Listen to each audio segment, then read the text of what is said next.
It's over 9,000!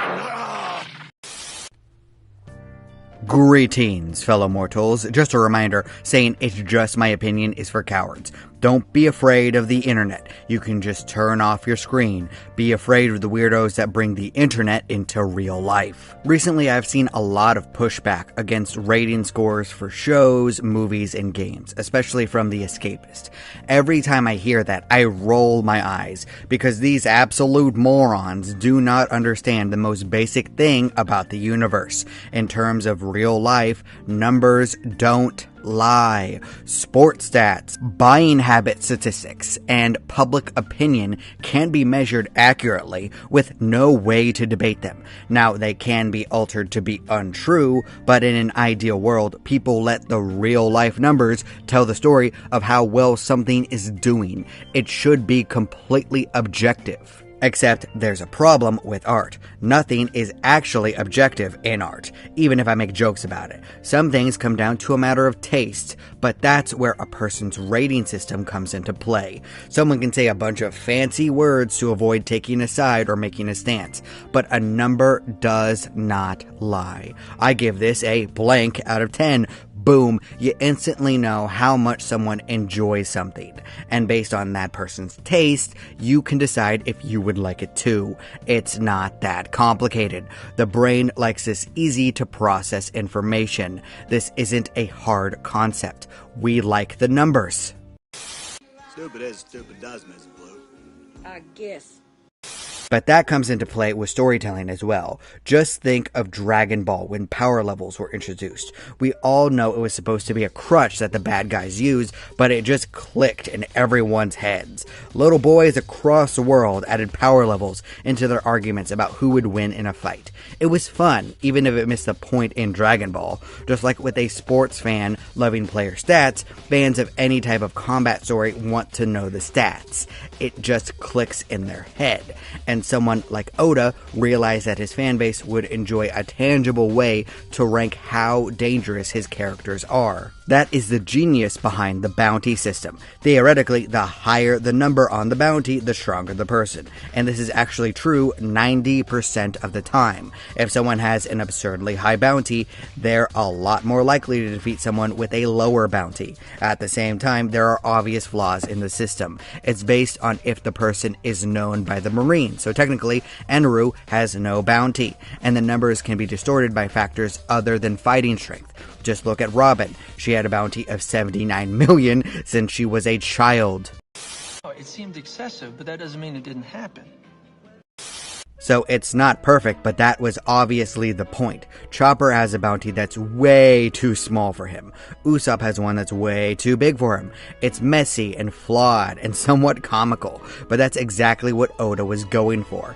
In fiction, using numbers is literally just pulling stats out of your ass because you made them up. It doesn't mean that it can't work. Oda does it brilliantly. There just needs to be an awareness to it. After all, the bounty system is played straight the majority of the time. The most dangerous threats to the Straw Hats are generally from someone with the highest bounty, or in the case of CP9, the person with the highest Doriki, and that's a leveling system that was played completely straight for that arc. And the constant growth in numbers is used to show how far the Straw Hats have come, from struggling to beat a person with a 20 million bounty to one-shotting a 55 million bounty, all the way up till now where Luffy has one of the highest bounties in the series. Hell, the exact same thing happened with the Marines, where a pirate organization gave soldiers bounties based on their level of strength.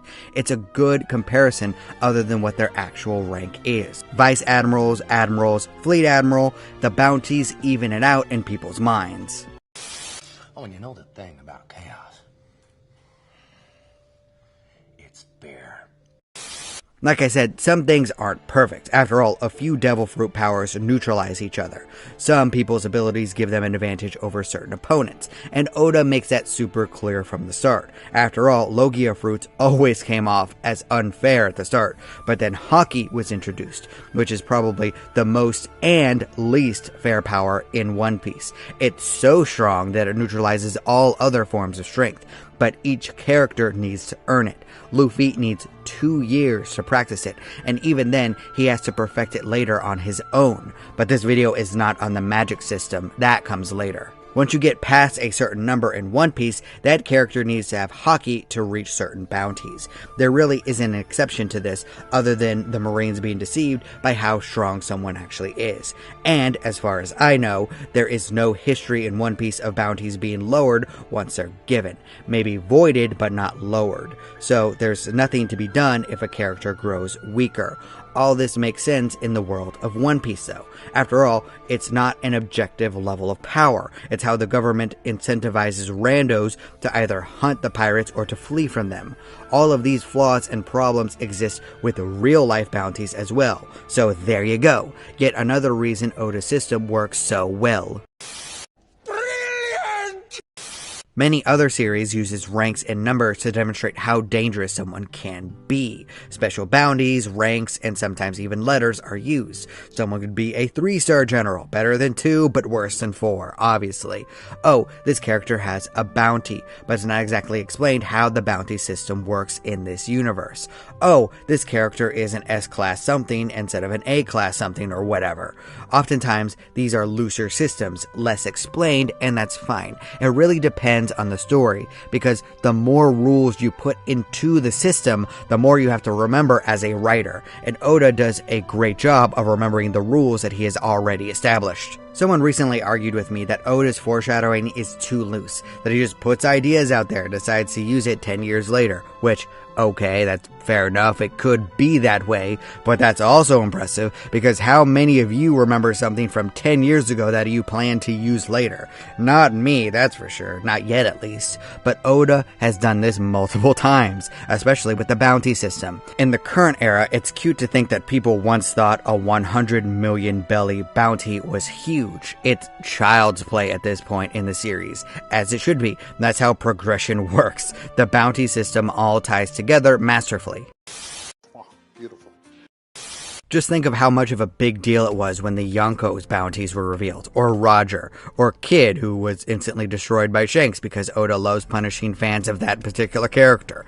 And, as I said earlier, Oda branched out by adding bounties on the Marines from Buggy's faction. Well, not really Buggy's, but you know what I mean. That's to be expected. But you could argue that Buggy's massive bounty kind of breaks the system, but that's a joke. It's a system made by people. So, of course, there are a few major flaws, and that could annoy some people. Maybe you prefer if this was all completely played straight, but that is rarely Oda's style unless it involves characters suffering or dying, which leads more into the Revolutionary Army, or at least what we know about it right now. We still have no idea what Dragon's bounty actually is.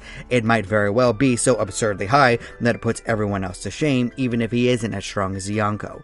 I've seen unconfirmed rumors that it could be up to 20 billion. Is that true? Probably not. Would I put it past Oda to make it that way? No, not really. It will be pretty interesting when it actually is revealed, and it'll probably be around the time when Luffy finally meets his dad for more than 5 minutes. And boy, that will be a fascinating introduction between personalities. I basically seen it going like this. I am your father. I don't even know who you are. I would love to see other stories and series adapt some sort of bounty system. It feels like a trope and tool that writers only use every now and then sparingly. Personally, I would love to implement it into some of my writing someday. Until then, we'll have to accept that there's not many series that utilize it like Oda, unless you know of other creators that uses bounties as prevalently as One Piece. I would love to get into those stories and see how they would separate themselves from Oda's style of ranking systems. So please give me suggestions. I could really use some new series right about now. You're welcome to disagree with all this. That's fine. After all, everyone is entitled to their objectively wrong opinion. $1,000 for me? Can I turn myself in?